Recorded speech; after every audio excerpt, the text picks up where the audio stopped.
Hello, welcome to the show. Today, you know what? We have a very special guest for you. Today I'm actually talking with a veteran, and when I read her bio here in just a second, you're going to truly understand why.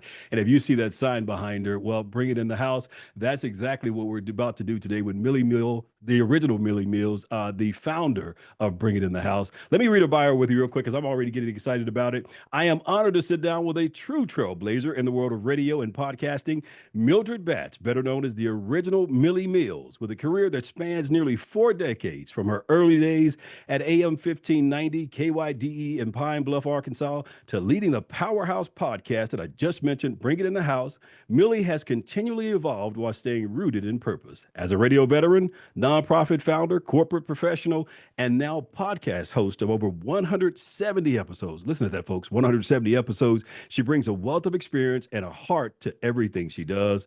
Let's get into her inspiring journey and the lessons she's still teaching today. Millie Mills, welcome to the show. Thank you so much, Chris. Thanks for having me. You don't know this is such an honor to be here. Thank you so much.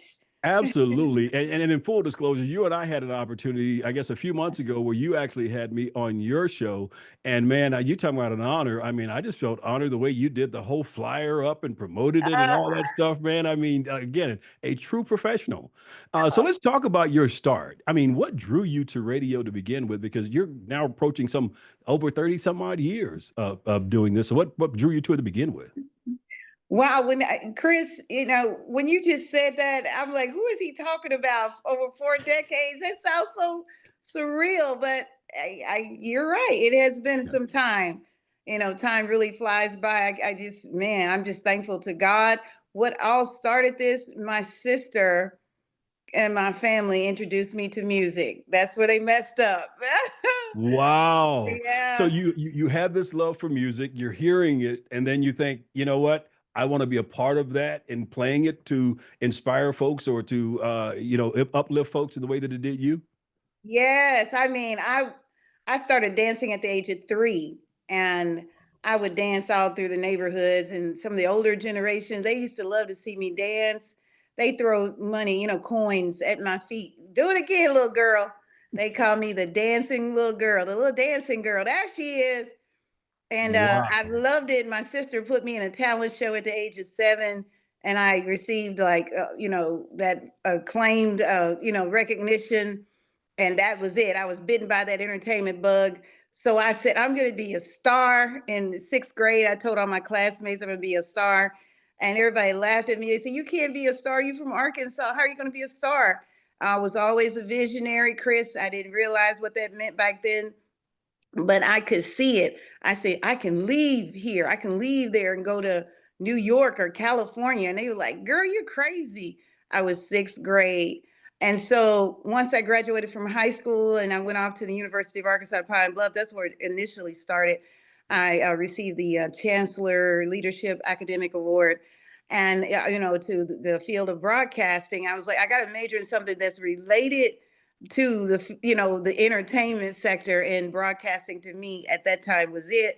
And they did have some classes related to acting and speech and theater, and I was like, I'm on my way, and the rest is history. But you know what, I didn't get a chance to finish at University of Arkansas Little Rock. End up transferring to the University of Arkansas Pine Bluff the next year, and UAPB, HBCU, and that's where I graduated, and that's where I really, like all my talents and stuff just really, were further developed and budding. And hey, here I am today. Yeah, yeah. Well, I want to make sure you take the time to really talk about the way that you evolved, about though, because again, you started there on the university campus, but then while you were there on the campus, but then you transitioned. I mean, you actually worked in some major markets. I mean, you talked about working in Memphis. You've worked here in Dallas for a number over 10 years for Disney, and so let's talk about that transition and what are some of the lessons that maybe you're still applying today that you learned early on.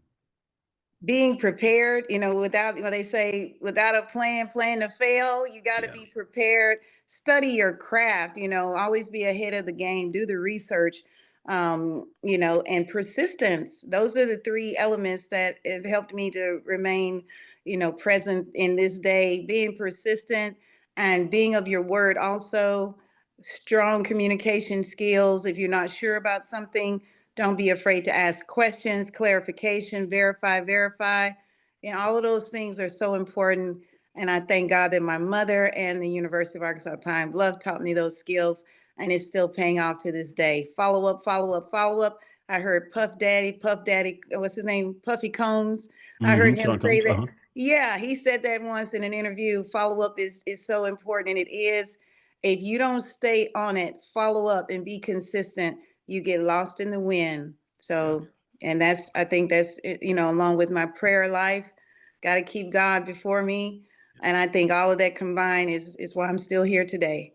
Wow. So let's talk about the fact that you had the opportunity again. I think I mentioned it earlier, about 10 years or so, you worked for Disney ABC radio networks. How did that shape your professional career? And, let's talk about how that even came to be.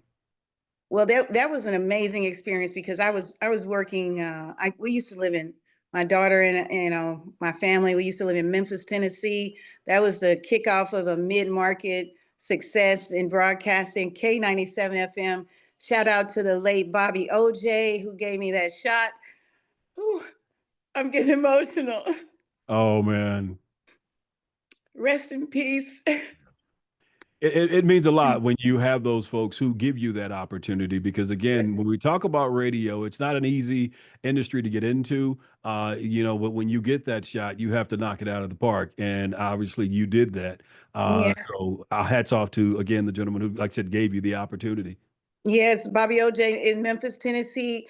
He's no longer with us. He had a heart attack, Mhm. suffered cardiac arrest in 2022 or 23. Now they have a street in Memphis, downtown Union Avenue, somewhere in that area, named after Bobby OJ. He was a legendary radio personality who worked at WDIA in Memphis, Yeah. Tennessee.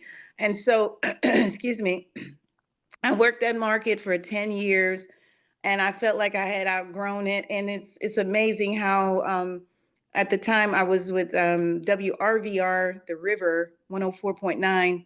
I had gotten away from K97. I had moved on to adult AC and I worked with Bill Bannister and Kay Manley. She was the program director at the time, and I guess they could sense my spirit. I was doing evenings from 7 to 11 at WRVR, and I remember one day in the hallway, I ran into Bill before his shift began because he worked like afternoons 2 to 7, so I was his relief person, and excuse me, he saw me in the hallways and he said, "How you doing, Millie?" I said, "I'm doing fine." And I don't know, it's like he read my mind. He asked me if I was, how was it going, and did I like it, working there?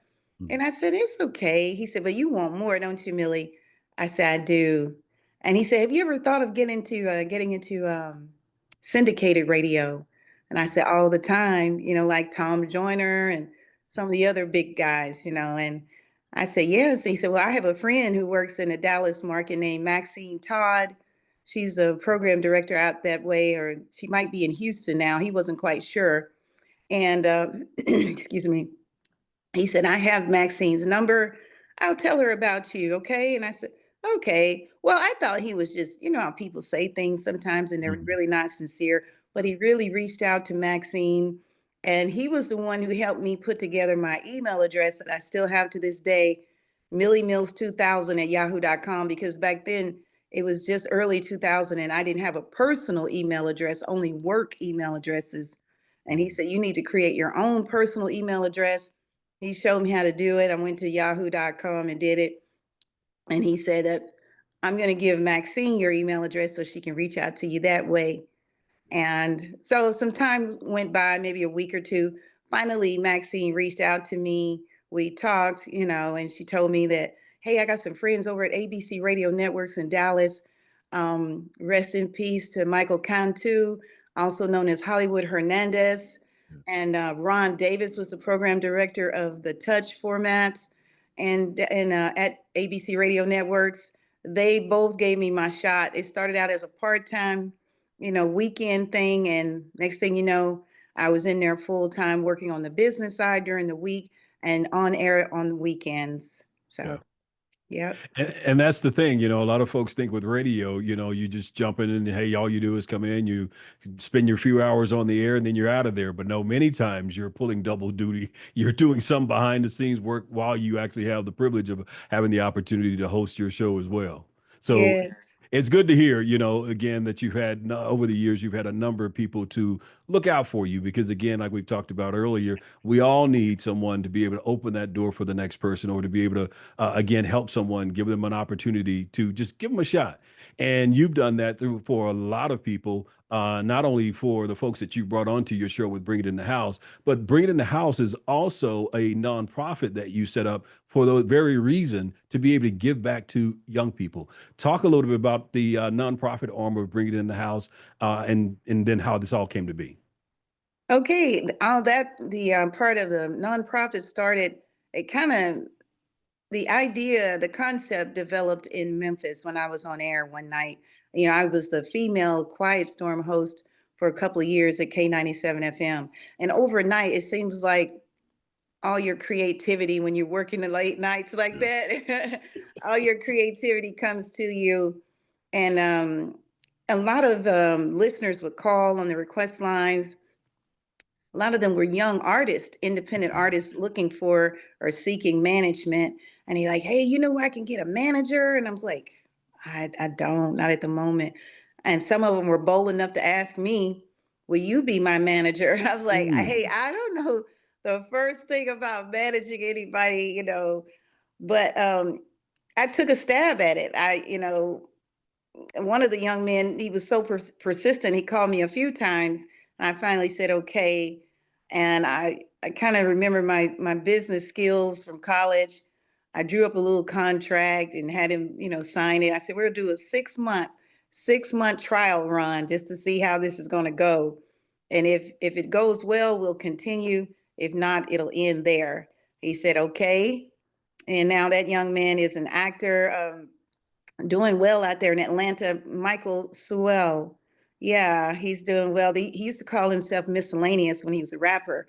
But yeah, that's how it started, and I Wow. managed to get him on get a story in the Commercial Appeal, one of the Memphis newspapers. That's when newspapers were big deals back then, and that was huge. And got him on some shows, and eventually I kind of got away from that artist and kind of dabbled with several different artists and worked with them, and of course then my mom, I lost my mom in 99, and that took a toll from me on me, and to kind of help heal from all of that, losing my mom, lost my dad, went through a divorce.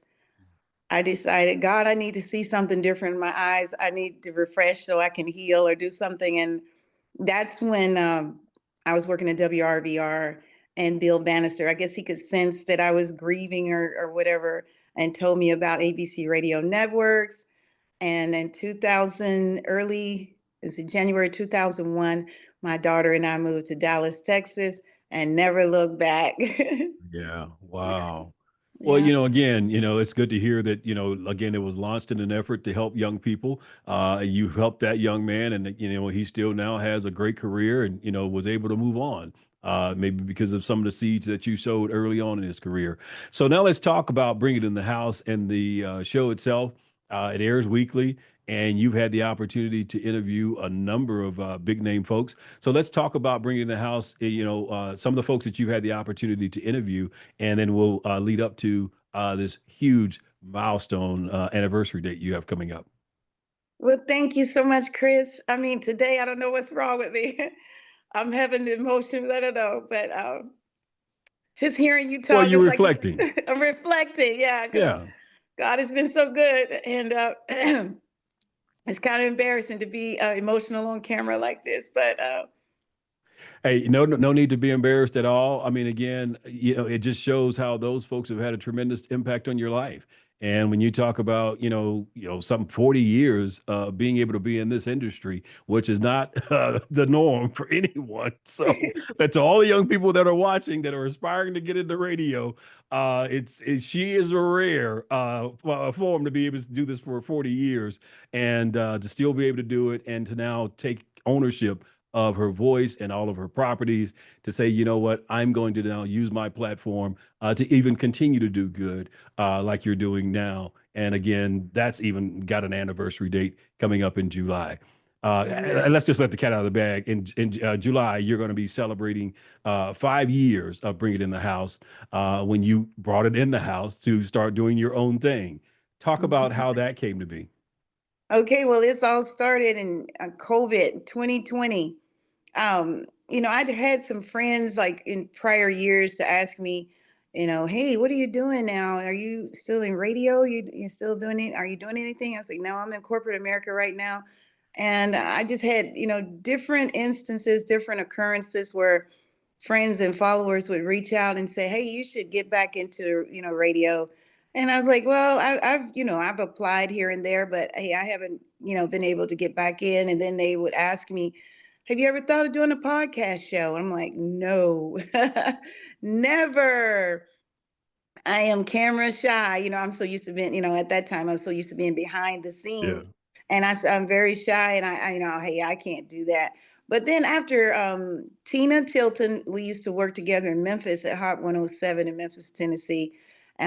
She has her own podcast production company, and she personally reached out to me, and I think it was May of 2020, and made that proposal. I'm a proposition you, Millie. You know, I'm willing to take you on. You can have your own podcast show. You're just responsible for getting your own guests. I'll produce it for a nominal fee. Let's do this. And it's just something, the way she presented it to me, I just couldn't say no. Yeah. I took it on and she said, when do you want to launch it? When is your first episode? I said, let's do it the weekend of my birthday. My birthday is July 5th, and we launched the first episode July 8th. And Black Light Hip Hop, a rapper here in Austin, Texas, was my first guest, and he did a great job. And we've been going nonstop ever since. Yeah. Yeah, so so you again getting ready to do a big celebration coming up in July. Again, you're celebrating it right around your 60th birthday. And so already put it out there. You put it in the press release and everything. So I figured it's okay to be able to share your 60th birthday, which is a Yeah. tremendous blessing.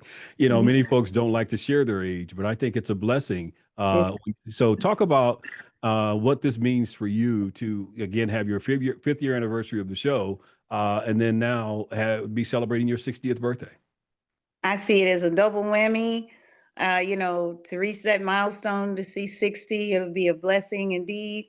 And to remain, in this industry, in the podcast arena for 5 years is a blessing. And the people and the lives I've touched and the reconnections that have come about from this whole experience has been amazing. We've had everybody on the show from Felton Pilot from Confunction, one of the founding members of Confunction. We've had legendary group Brick R&B group out of Atlanta. Who else? We've had Billy Blanks, the Tybo fitness guru on the show. Craig O'Neill out of, he was a big radio personality out of Little Rock, Arkansas that I grew up listening to as a kid.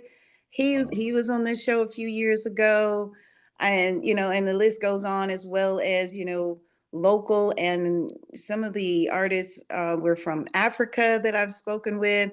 So I'm thankful for Yeah. the lives that I've touched. God allowed me to connect with.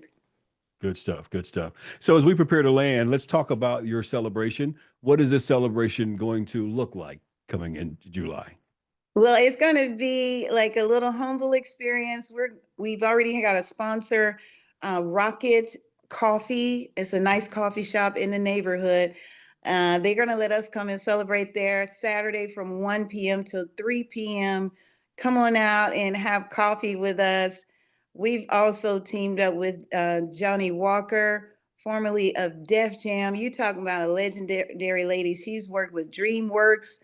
Um, LL Cool J, all kind of big artists. She was a big record rep out of Memphis who went on to New York and New Jersey. Okay. And so she's going to be bringing some of her members. She has a nonprofit organization, NAPFEM, which is National Association of Black Female Executives in Music and Entertainment. So we'll be working with them.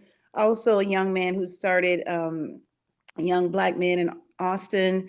He has cerebral palsy, so he started his own publishing company called Honored Abilities, and he'll be joining us for the celebration as well. Okay. Well, when you mentioned Johnny Walker at first, I thought that meant you were going to be having Johnny Walker whiskey with your coffee or something. I'm glad you clarified that that was an individual. Yeah. I thought we were, hey, it goes, coffee and whiskey. I guess it goes. You didn't Chris, find that too funny. you're so funny, Chris. Yeah. I'm just I trying got to to, try to work it in where I can. I'm not known to yeah. be as funny. So, I just thought it was probably going to happen. At any rate, one of the things we always like to do is ask our guests to share a principle for success. I mean, when you talk about, 4 decades in the radio broadcast, I mean, what would you attribute that success to? For me, is my prayer life. I mean, I just thank God for my mother, my grandmother, and my family members who took us to church almost every Sunday and helped us to, have a relationship with God and help me to understand what that is and to hear from God and the importance of being obedient. I know I've been disobedient and I paid the price. So I would say, stay on that straight and narrow path if you can, keep God first.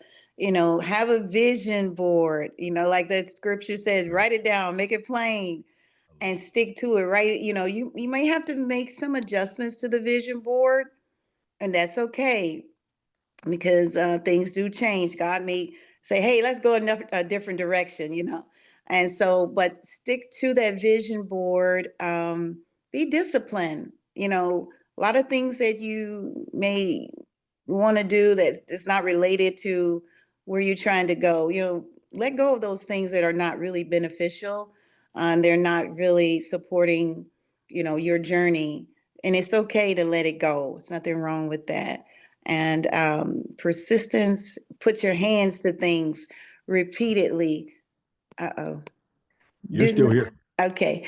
Do not be afraid to put your hands to things. And what I mean by that, put in the work, you know, you know, dedicate that time and grind it out. Don't be afraid to do some work. So I would say all of that leads to success. Wow, wonderful. And you're absolutely right. I mean, I guess they say anything worth having is worth working for. And I love the fact that you talked about staying laser focused on whatever that thing is that you're going after and don't be distracted by other shiny objects that may come along and present themselves. If you truly have a desire to get into radio or any career that you're pursuing, you have to stay laser focused. So you're absolutely right, Millie. I just want to tell you thank you. Because again, I knew you when you were here in Dallas. And again, you continue to grind it out and continue to make waves for other people. And I think that's extremely important because we always have, when you have a platform such as that, you always have those young people that are looking up to you and aspire to do what it is you're doing. And I really want to applaud you for what you've done with bringing in the house and again forming it as an organization that could reach back and give back to others. And I think it's important that we do that. So thank you so much for doing that. Congratulations on the 5 year celebration. Happy Thank birthday in advance. 60 years of life. That's a tremendous blessing. And I know you guys are going to have a great big celebration there in Austin and have a great time in allowing folks to come in and be a part of it. So Saturday, July 5th, Yes, from 1 1 to p.m. 3. Yes, 1 p.m. to 3. Rocket Coffee, this here in Austin, off of Palmer. I should have put the address up there. I'm so sorry. Well, they're going to go to your website. We're going to give them your Yes, website information, yes, and so they'll be able to get it all there. But I yes. certainly want to make sure that we give them the date right after the 4th of July celebrations and all those things. That the Mhm. celebration doesn't stop there; it continues again because of 5 years of bringing in the house, but over some 4 decades of impacting lives, using your voice, and just making folks' lives better as a result of it. Thank you. And thank you. And Chris, I want to say thanks so much for having me on the show. It's such a pleasure to be in your presence because hey, we worked together at one time at some of those stations like KHVN Yep. and Dallas, KCBI. and you are always a stand-up man, a stand-up guy, and all the blessings that you're getting now, and you and your beautiful wife. Shout out to her and your beautiful children. You're getting these blessings because you've put in the work and you're so deserving. So Wow. continual blessings to you guys. Thank you. Thank you so much. All right. Well, we will look forward to getting an update on the celebration and all the other things you're doing in another show. Thank you so much, Chris. And we'll see you guys on Bring It in the House. Go to millhouseentertainment.com for more information. All right. Thank you so much. Thank you.